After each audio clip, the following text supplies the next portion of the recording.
Hi guys, it's Cindy Leach, your polymer clay tutor, and today's PCT mini toot. I'm going to show you how to do a rainbow teardrop blend. Now, in a previous video, I showed you how to do the teardrop blend just using two colors, but and then I talked about doing multiple colors, but apparently it wasn't super clear on how to actually do the rainbow blend. So what I'm doing is going to do just the rainbow blend specifically. Now, you can use a rainbow blend for all kinds of cool things. You can make a sheet, which I'm going to show you how to do today. And it just blends from your reddish color to your yellow, orange, yellow, green, blue to purples all the way through. You can use that to make things like a rainbow blend cane. You can make a square cane, which is also called a Skinner blend plug. So this is a rainbow plug. You can use that to make beads and all sorts of cool things. And look at, I made just recently with my extruder and a cool flower disc. I'll show you how to do that sometime in the future. And this is done by putting the cane right in the extruder. So there's some extremely cool things you can do with a rainbow blend. Now, all you need for a rainbow is three colors, your primary colors, of course. So you need a red, yellow, and blue. Now I'm kind of doing a funky, brighter pastel kind of blend. So I'm using, these are Premo colors. I'm using fuchsia, sunshine yellow, and turquoise. Now you could use a different combination of a red, yellow, and blue. And now the way a rainbow works is you know, the ROYGBIV thing where you've got red, orange, yellow, blue, indigo, violet. Well, they keep repeating. So it would go from the fuchsia color that we're using as our red all the way through to the purple, and then it would start as a fuchsia again. So what I need when I'm doing my blend is I need to have some fuchsia at the beginning of the blend and as well at the end.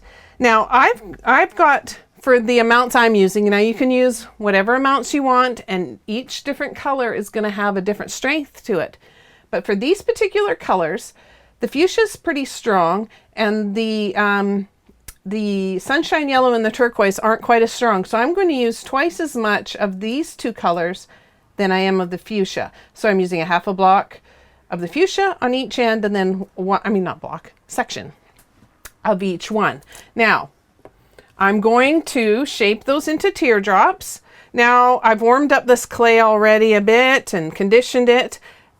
So I'm going to take a fuchsia ball here, warm it up in my hand, rolling it in the ball, and then turn it into a teardrop shape.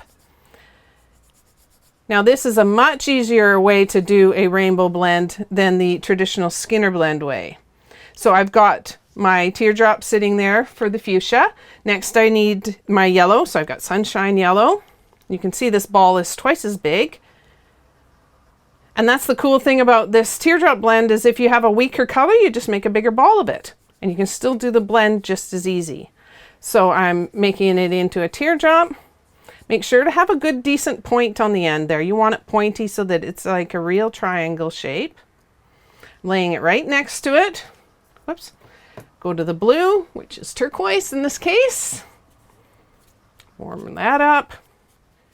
If you have really soft clay, it'll be easier to do. And if it's really hard clay, then it's going to be harder to blend, but still doable. I'm going to lay this one right next to it. And the next one. Like this. Now I'm making, because these fuchsia ones are less clay, I still have to make them tall, the same height, so they're tall and skinny. Let me just show you how that looks next to each other. Like that. See? Now what we're going to do is we're going to flatten this out. You can kind of just flatten it with your hands first. You want to put it through the pasta machine, but you don't want to be hard on your pasta machine. You don't want to make it work too hard, so you got to thin it out a bit. Now I also have a video where I show you how to do a teardrop blend without a pasta machine, so you can watch that if you don't have a machine. Now, so I've got my colors lined up like this, and I'm going to run them through the pasta machine at the thickest setting. like this, so that my colors are going. You've got the fuchsia at the one end, fuchsia at the other end. Don't turn it this way. Don't have your fuchsia at the bottom, have them fuchsia at each end.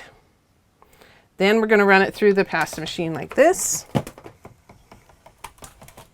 Whoop, get that out of the way. Now don't worry if it looks like it's kind of coming apart. Once you put those two ends together, it'll all start working out. So I've just folded it in half, keeping everything going straight up and down. And then we're blending it through like this. We're going to fold it in half over and over until they start to blend together. Now, one thing that we can do is we can speed up this process by rolling it. So I'm just going to roll it at one end. And basically this is like folding it over and over and over, because each roll is another fold. And it just speeds up the whole process. I can tuck in any ends that are kind of getting out of control. Flatten it right down. And run it through the machine again. Now I like to put my fingers to the side, keep it from getting too wide. Now right now it doesn't really look right at all. But as we continue to blend it over and over, you'll start seeing the colors starting to blend, and they'll start to make sense and start looking like a rainbow. So I don't know, this is going to take me a little while because this is quite a bit of clay here. But let me go for a while longer, and I'll show you what it looks like a little further on down the road. Okay, so now we're a little bit further along. We're not quite done yet. I can see that my yellow was a lot softer than my fuchsia in this case, and so the fuchsia is kind of getting lost along the edge here. I'll keep going and see what happens. I can always add just a little strip of fuchsia to this side if it looks like I'm losing it too much. But I'll keep blending until it's no longer streaky like this, and you can see the rainbow starting to happen. All right, so I'll keep going. Okay, I was right. This yellow is dominating, not because it's a stronger color, just because it was a lot softer. Anyways, what I can do, and this is part of what you do with polymer clays, you learn to adjust a little. I can take a little snake of magenta and just add that to the side here. And what that will do is just fix that up again as I blend it.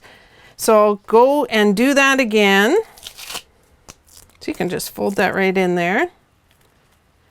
Now another thing that can happen is, now this isn't too bad, but these edges can come out of alignment. Just kind of yank that one up a bit and kind of pull up the corners and get them lined up a little bit more, and that'll help. So I'll run that through a few more times and then we should be good. All right, so we're pretty close here now, and as you can see, the blend has gotten wider and wider. And I've done this in a previous video before, but what you can do when your blend gets too wide, you can either roll it or fold it up a couple times like this, and like that. Try not to trap any air in there, and then we can just squish it up, pushing in from end to end, and then that will control the width of your blend so that you don't have one coming off of the side of your machine. So that's how you do a rainbow teardrop blend. Let me just run it through the one last time here and show you. Now that I've shortened it up, control it on the side.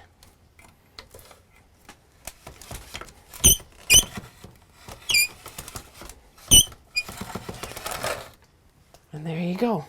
Isn't that cool? So I hope that was helpful for you. If it was, do let me know if you liked this video. And don't forget to leave me a comment if you have suggestions, if you have products you'd like me to test, or if you are having trouble with any kind of technique that you'd like me to do a video on, do let me know in the comment section below. All right, so we'll see you next time, and bye for now.